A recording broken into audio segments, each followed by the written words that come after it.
Hello dear student, good morning. कैसे हो आप सभी लोग? उम्मीद करता हूँ सब अच्छे होंगे और सभी का कल पीजीसीएल जूनियर टेक्नीशियन ट्रेनिंग का पेपर अच्छा गया होगा। और काफ़ी सारे बच्चों ने तो वैसे मैसेज करके मुझे भेजा भी है, खासतौर से जिन बच्चों ने मेरे बैच के अंदर पढ़ाई की है या फिर नोट्स वगैरह से जिन बच्चों ने पढ़ाई की है। तो उम्मीद यही कि आप में से काफ़ी सारे बच्चों का पेपर अच्छा गया होगा।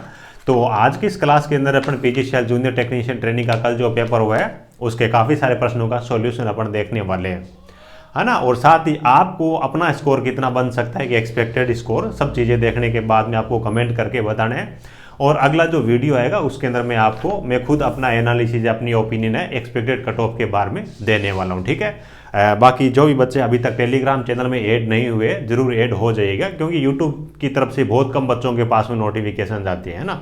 1,15,000 के आसपास में बच्चे यूट्यूब पे जुड़े हुए हैं, जबकि व्यूज आते हैं 2-3 हज़ार। बच्चों के पास में वीडियो पहुंचते ही नहीं। तो टेलीग्राम चैनल में जो बच्चे ऐड है उनके पास में हर अपडेट है वो रेगुलर पहुंच जाती है। टेक्निकल जॉब ज्ञान के नाम से अपना टेलीग्राम चैनल है। बात कर लेते हैं दोस्तों एक एक करके सभी प्रश्नों के बारे में। ये मेमोरी बेस्ड प्रश्न है, जैसे कि आप सभी को पता ही है। पेपर तो अभी किसी के पास हमें आया नहीं है, तो थोड़ा बहुत ऊपर नीचे हो भी सकता है। जैसे कि आप सब बच्चों ने बताया वही प्रश्न मैंने लिए। हालांकि प्रश्न लगभग मान के चलिए कि एग्जैक्ट ही है, क्योंकि अपने जो रेगुलर स्टूडेंट है उनकी तरफ से ये डेटा भेजा गया है, तो खराब तो हो ही नहीं सकता। डीसी जनरेटर में फील्ड वाइंडिंग का मुख्य उद्देश्य क्या है? तो यहाँ पे मैं डायरेक्ट आंसर है उस पर जाऊंगा, अपन ज़्यादा टाइम खराब नहीं करेंगे। डीसी जनरेटर में फील्ड वाइंडिंग का उद्देश्य यहां पे पूछा है, तो मैग्नेटिक फील्ड को जनरेट करना, मैग्नेटिक फील्ड जनरेट करना, ठीक है। मैग्नेटिक फील्ड को जनरेट करने के लिए डीसी जनरेटर के अंदर अपन फील्ड वाइंडिंग का उपयोग करते हैं। अगला जो प्रश्न है, सिंक्रोनस मोटर का अनुप्रयोग क्या है? देखिए, सिंक्रोनस मोटर का स्पेशल अगर अनुप्रयोग पूछे ना, तो सिंक्रोनस मोटर को जब अपन और एक्साइट करके चलाते हैं तो वो एक सिंक्रोनस कंडेंसर के रूप में काम करती है। और सिंक्रोनस कंडेंसर होता है वो पावर फैक्टर को सुधारता है। तो पावर फैक्टर को सुधारने के लिए सिंक्रोनस कंडेंसर के रूप में अपने इसका उपयोग करते हैं। और लॉन्ग जो ट्रांसमिशन लाइन होती है उनके अंदर इसका उपयोग किया जाता है। तो सिंक्रोनस कंडेंसर के रूप में,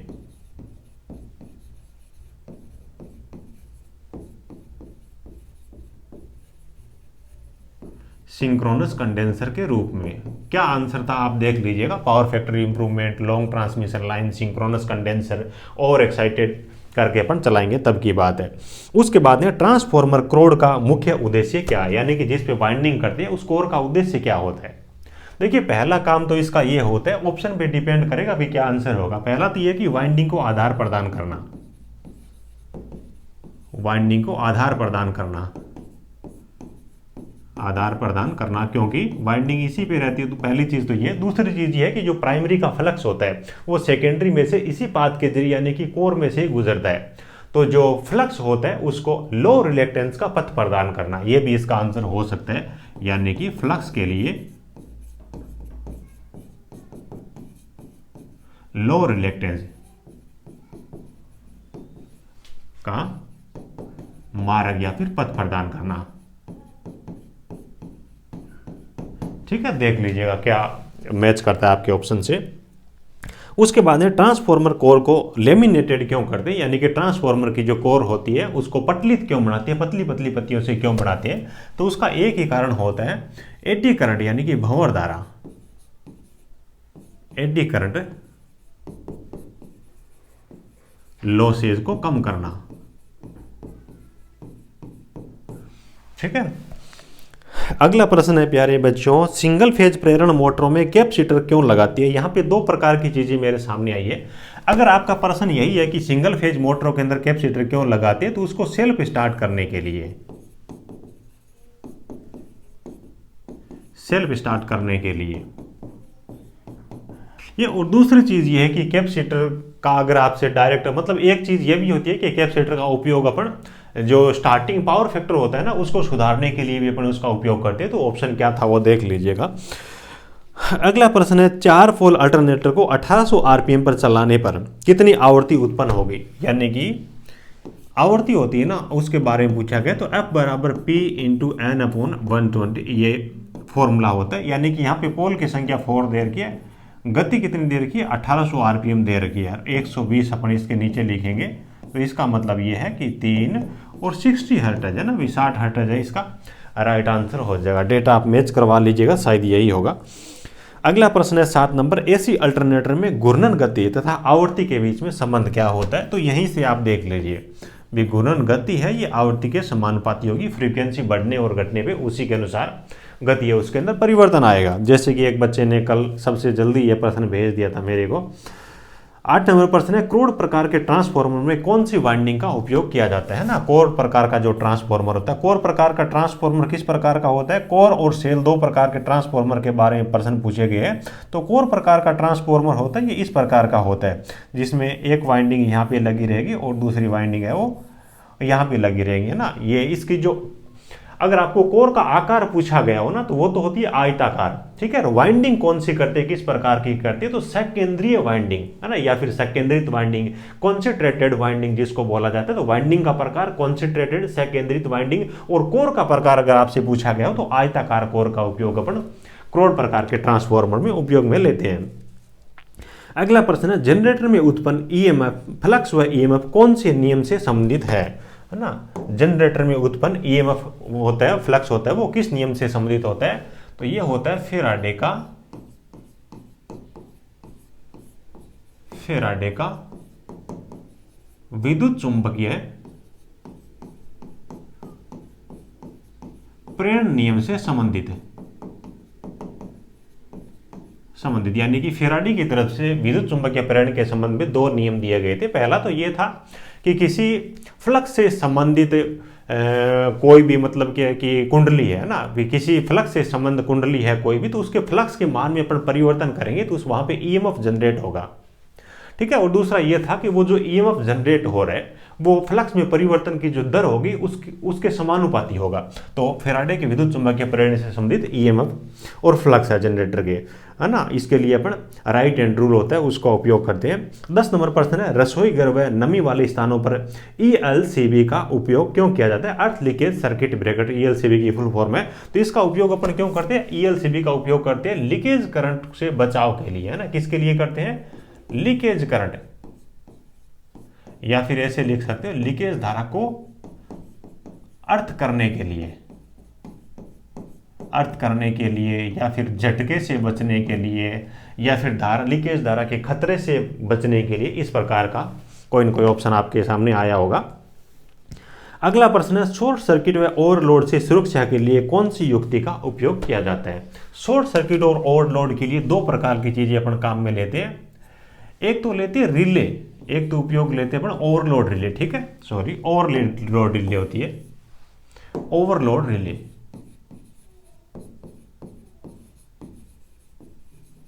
ओवरलोड रिले होती है, दूसरा आता है फ्यूज, है ना। तो दोनों का उपयोग ये अपन शॉर्ट सर्किट होने से बचाने के लिए इसका उपयोग करते हैं। एमसीबी भी आप लिख सकते हो वैसे तो। 12 नंबर प्रश्न है, ट्रांसफार्मर में शीतलन के अनुप्रयोग में ONAF है। ONF एक वर्ड दे रखा था, ONAF, तो इसमें से किसी शब्द का उन्होंने अर्थ पूछा था। तो ऑयल नेचुरल एयर फोर्स्ड, ठीक है, ऑयल नेचुरल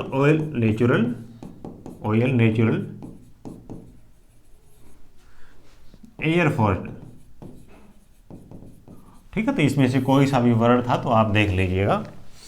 अगला प्रश्न है, लाइव तार का रंग, है ना। अभी फेज तार के रंग के बारे में पूछा गया है। तो जो अगर 3 फेज का केस अगर दिया होगा ना आपको, तो RYB, यानी कि रेड, येलो और ब्लू। और सिंगल फेज की जब बात आती है तो सिंगल फेज के अंदर केवल अपन रेड ही काम में लेते हैं भारत के अंदर, है ना, RYB, और सिंगल फेज में R। 14 नंबर प्रश्न है, फ्रीक्वेंसी तथा गति में संबंध के बारे में पूछा गया। तो ऑलरेडी आ गया ये अपना प्रश्न। घरेलू विद्युत प्रणाली में मानक वोल्टेज का मान पूछा गया। घरेलू विद्युत प्रणाली में मानक वोल्टेज का मान, वैसे अगर स्टैंडर्ड वोल्टेज की बात करें ना तो वो तो होता है 230 वोल्टेज। सिंगल फेज सप्लाई में 230 वोल्टेज होता है। उसके बाद में ये है कि इसके अंदर ±5% भी चलता है। तो ±5% का मतलब है 5% कम या फिर 5% अधिक। अब आपके ऑप्शन के अंदर एक आया 220 वोल्टेज, वो उसका राइट आंसर है, क्योंकि 5% कम करेंगे तो 219 के आसपास में होता है, और 5% अधिक करते हैं तो 240 के आसपास में होता है, ठीक है। तो बाकी कोई आसपास में नहीं था, ये 220 वाला आपका राइट आंसर होगा उसका। उसके बाद में प्रश्न दिया है, सेलों को श्रेणी क्रम में जोड़ने पर वोल्टेज पर क्या प्रभाव पड़ेगा? तो सीरीज में अगर जोड़ेंगे ना तो सेलों के अंदर सीरीज में वोल्टेज बढ़ता है, वोल्टेज बढ़ता है।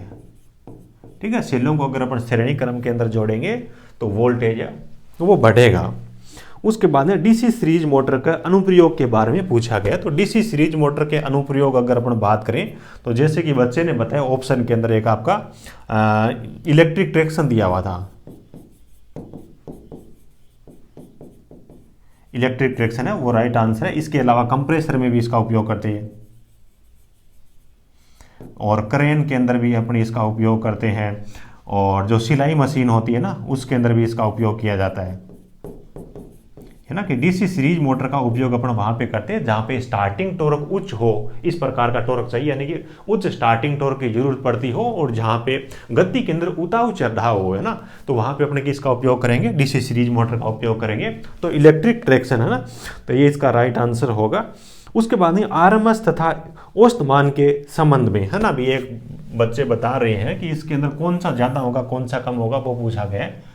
तो आरएमएस मान और औसत मान के बारे में पूछा गया। तो आरएमएस मान की अगर अपन बात करें ना तो 0.707 इंटू पिक वैल्यू होती है, यानी कि मैक्सिमम चाहे करंट हो चाहे वोल्टेज हो ना, वो चीज होती है। और एवरेज वैल्यू के बारे में अगर अपन बात करें 0.667 के आसपास में होता है। उसके बाद में ये मैक्सिमम वैल्यू होती है। तो आरएमएस मान ज्यादा है, इसे देख लो यहाँ पे तो इससे मल्टीप्लाई हो रहा है 6 पॉइंट कुछ है, 0.667 ऐसा ही कुछ है, तो इसकी तुलना में ये संख्या बढ़ी है। तो एवरेज वैल्यू की तुलना में आरएमएस मान है वो आपका बड़ा है, 0.637 होती है एवरेज वैल्यू। उसके बाद में है स्टार संयोजन प्रणाली में प्राइमरी तथा सेकेंडरी वाइंडिंग किस क्रम में जुड़ी रहती है। ट्रांसफॉर्मर का जो स्टार संयोजन होता है ना उसके अंदर प्राइमरी और सेकेंडरी वाइंडिंग किस में जुड़ी रहती है, तो वो होती है सीरीज में जुड़ी रहती है। ठीक है, ये इसका राइट आंसर होगा।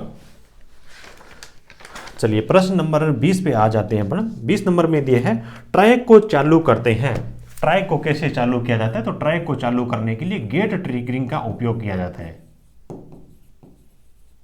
ना, गेट ट्रिगरिंग का उपयोग करते हैं। गेट ट्रिगरिंग का मतलब है कि गेट जो इसका टर्मिनल होता है ना ट्रैक का, वहां पे अपन पॉजिटिव या फिर नेगेटिव अपन वहां पे प्लस देते हैं, है ना। तो गेट ट्रिगरिंग का उपयोग करते हैं ट्रैक को चालू करने के लिए। और थायरिस्टर होता है ना, थायरिस्टर के अंदर केवल और केवल पॉजिटिव प्लस देना पड़ता है तभी चालू होता है। जबकि अपना ट्रैक है चाहे अपन पॉजिटिव प्लस दें चाहे अपन नेगेटिव प्लस दें, कोई सी भी है उससे अपन इसको ऑपरेट कर सकते हैं, चला सकते हैं। अगला प्रश्न था 3 फेज अपरेंट पावर का फॉर्मूला। क्या पूछा गया, 3 फेज अपरेंट पावर का फॉर्मूला, है ना भाई, आभासी शक्ति 3 फेज की, उसके बारे में पूछा गया।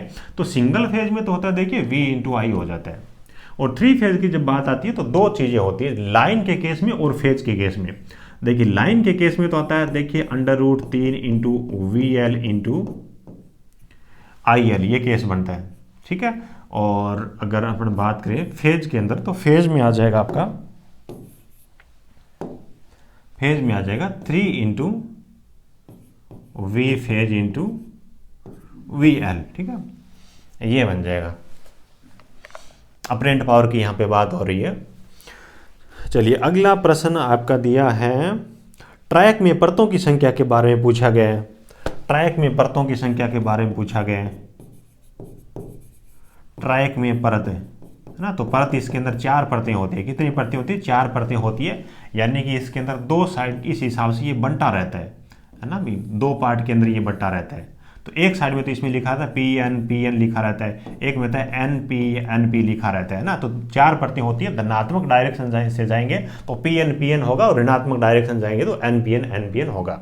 और इसके टर्मिनल की संख्या के बारे में बात करें तो इसके अंदर 3 टर्मिनल होते हैं, यानी कि MT1 होता है, MT2 होता है और एक इसके अंदर गेट होता है। 3 टर्मिनल होते हैं। जंक्शन की बात करें तो जंक्शन भी इसके अंदर 3 ही होंगे। ठीक है, तो ये उम्मीद है कि आपको समझ आया होगा ट्रैक। उसके बाद डायोड में परतों की संख्या के बारे में पूछा गया। डायोड में 2 ही परत होती है, P और N, है ना, और एक जंक्शन होता है इसके अंदर।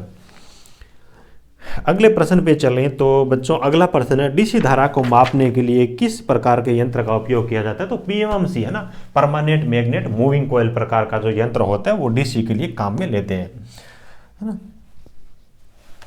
अगले प्रश्न पे चलें। अगला प्रश्न दिया गया है 3 पिन प्लग में अर्थ पिन का कार्य क्या होता है? तो अर्थ पिन जो लीकेज करंट होता है उसको ग्राउंड करने के लिए उसका अपन उपयोग करते हैं, है ना, या फिर झटके से बचाने के लिए, कुछ भी इसके अंदर आप अपने हिसाब से ऑप्शन के हिसाब से आंसर दे सकते थे। उसके बाद में पूछा गया सिंगल फेज प्रणाली की तुलना में 3 फेज प्रणाली का लाभ क्या होता है? तो सिंगल फेज प्रणाली की तुलना में 3 फेज के अंदर एक तो अपने को वोल्टेज ज़्यादा मिलता है ना, और दूसरी बात यह है कि मोटर वगैरह अगर अपन चलाते तो उनका पावर फैक्टर 3 फेज के अंदर अच्छा रहता है, और तीसरी बात यह है कि इफिशियंसी 3 फेज सप्लाई पे अच्छी मिलती है ना। तो इनमें से जो भी ऑप्शन था आप अपने हिसाब से देख लीजिएगा। अगला प्रश्न है डेल्टा संयोजन का दूसरा नाम क्या है? कई बच्चे इस चीज पे अलग अलग राय अपनी दे रहे थे। डेल्टा संयोजन का जो दूसरा नाम है ना, इसको अपन देखिए पाई संयोजन भी बोलते हैं और इसको लूप कनेक्शन भी बोलते हैं, लूप कनेक्शन भी बोलते हैं। और डेल्टा संयोजन एक बंद पथ का निर्माण करता है, ठीक है, स्टार बंद परिपथ नहीं बनाता है, ये बंद परिपथ का निर्माण करता है, क्योंकि इसके अंदर कंप्लीट सर्किट होता है वो क्लोज होता है। इसको लूप संयोजन भी बोला जाता है। बंद संयोजन ये बंद पाथ बनाता है, और पाई प्रकार का अपन इसको संयोजन भी बोलते हैं। उसके बाद में ओवरहेड लाइनों में इंसुलेटर किसके बने होते हैं? तो ओवरहेड लाइनों के अंदर इंसुलेटर अपन किसके बनाते हैं? पोर्सलिन के, पोर्सलिन के अपन इंसुलेटर बनाते हैं, जिसको चीनी मिट्टी भी बोला जाता है। अगला प्रश्न है लॉन्ग ट्रांसमिशन लाइनों में लागत तथा वजन कम करने के लिए किस प्रकार के मटेरियल का यूज करते हैं, या फिर किस मटेरियल के तार का यूज करते हैं? तो वो होता है आपका एल्यूमिनियम, है ना, एल्यूमिनियम, क्योंकि इसका वजन भी कम होता है, चालकता भी अच्छी होती है और कीमत भी कम होती है, बहुत ज़्यादा नहीं होती कॉपर की तुलना में, और चांदी की तुलना में इसकी कीमत कम होती है। उसके बाद थर्मल पावर प्लांट में अल्टरनेटर के प्राइम मूवर का कार्य पूछा गया। तो प्राइम मूवर क्या करता है? अल्टरनेटर को घुमाता है ना, अल्टरनेटर को घुमाता है, यानी कि अल्टरनेटर को यांत्रिक शक्ति प्रदान करना, यांत्रिक शक्ति प्रदान कौन करता है? प्राइम मूवर, है ना, प्राथमिक चालक जिसको बोला जाता है। अगला प्रश्न है कोर टाइप के ट्रांसफॉर्मर की संरचना किस प्रकार की होती है? तो कोर टाइप के अंदर जैसे कि मैंने आपको बताया आयताकार होती है। उसके बाद सेल प्रकार के सेल टाइप ट्रांसफॉर्मर में प्राथमिकता सेकेंडरी वाइंडिंग कहाँ की जाती है? इस प्रकार का कोई प्रश्न था। जैसे कि मैंने आपको बताया सेल प्रकार का जो ट्रांसफॉर्मर होता है ना, वो इस प्रकार से होता है ना, सेल। तो इसकी जो वाइंडिंग होगी ना वो यहाँ पे करेंगे अपन, यानी कि इनको बोलेंगे प्राथमिक लिंब, द्वितीय लिंब, ये होता है मध्य लिंब, है ना, मध्य लिंब। 3 लिंब की संख्या होती है इसके अंदर, ठीक है। तो मध्य लिंब पे अपन दोनों वाइंडिंग करेंगे, नीचे अल्टी वाइंडिंग लगाएंगे, ऊपर एचटी वाइंडिंग लगाएंगे, ताकि नीचे अल्टी रखेंगे तो अपने को कम इंसुलेशन की जरूरत पड़ेगी। अगला प्रश्न है लेड एसिड सेल में आपेक्षिक घनत्व क्या दर्शाता है? यानी कि जो लिक्विड होता है ना, इलेक्ट्रोलाइट जो होता है, उसका घनत्व अपने को क्या दर्शाता है? तो वो चार्जिंग और डिस्चार्जिंग की कंडीशन को दर्शाता है ना। और डिस्चार्ज की कंडीशन में इसका मान हो जाता है 1.10 के आसपास में होता है, और जब ये चार्ज होता है तो 1.28, है ना। तो लगभग ये संख्या होती है, अलग अलग बुक के अंदर थोड़ा बहुत डिफरेंस होता है। तो ये चार्जिंग और डिस्चार्जिंग की अवस्था को दर्शाता है। अगला प्रश्न है आपके लिए बच्चों, सिंक्रोनस मोटर को किस स्टार्टर से चलाते हैं? इस सिंक्रोनस मोटर को किस स्टार्टर से चलाते हैं? देखिए 2 चीजें यहाँ पे होती है। अगर विधियों के बारे में अगर आपसे पूछा गया हो ना, तो विधियां तो देखिए आपकी पोनी मोटर से अपन इसको स्टार्ट करते हैं, डेम्पर वाइंडिंग लगा करके अपन इसको स्टार्ट करते हैं, है ना। और बस ये मेनली 2 ही विधि इसको लिए काम में लेते हैं। स्टार्टर की जब बात आती है तो स्टार्टर अपन केवल और केवल ऑटो ट्रांसफॉर्मर ही इसके अंदर जोड़ सकते हैं, ऑटो ट्रांसफॉर्मर। तो स्टार्टर के अंदर ऑप्शन अगर आपके पास में था तो ऑटो ट्रांसफॉर्मर उसका राइट है। विधियों के अंदर डेम्पर वाइंडिंग है, पोनी मोटर है, डीसी मोटर के जरिए भी अपने इसको चला लेते हैं, है ना, ये सब चीजें हैं। देखिए अगले प्रश्न पे जाएं तो सेलों को समांतर में जोड़ने पर धारा पर क्या प्रभाव पड़ेगा? तो समांतर में धारा बढ़ती है और सीरीज में वोल्टेज बढ़ता है सेलों का। उसके बाद में मुख्य स्विच बोर्ड की ऊंचाई पूछी गई है। तो धरातल से मुख्य स्विच बोर्ड होता है ना, उसकी ऊंचाई होती है 2 मीटर तक। कितनी होती है? 2 मीटर। अगला प्रश्न बच्चों पूछा गया नियंत्रक स्विच बोर्ड की ऊंचाई, नियंत्रक स्विच बोर्ड होता है ना, उसकी ऊंचाई होती है धरातल से 1.3 मीटर। अगला जो प्रश्न पूछा गया सिंगल फेज मोटर का उपयोग के बारे में पूछा गया था। तो सिंगल फेज मोटर के जो ऑप्शन बच्चे बता रहे हैं उनमें से एक रेफ्रिजरेटर उपयोग था, है ना। बाकी जो बता रहे हैं वो सिंगल फेज मोटर के थे नहीं, रेफ्रिजरेटर है। रेफ्रिजरेटर के अंदर भी अपन सिंगल फेज इंडक्शन मोटर का यूज़ करते हैं, सीलिंग फैन में भी यूज़ करते हैं, वॉशिंग मशीन के अंदर भी अपन यूज़ करते हैं ना। तो ये सब इसके उपयोग है। उसके बाद में अगला प्रश्न है आपका, ल्यूमेन क्या है। तो ये ल्यूमेन क्या है, तो ल्यूमेन फ्लक्स होता है ना, उसकी इकाई होती है ल्यूमिनस फ्लक्स।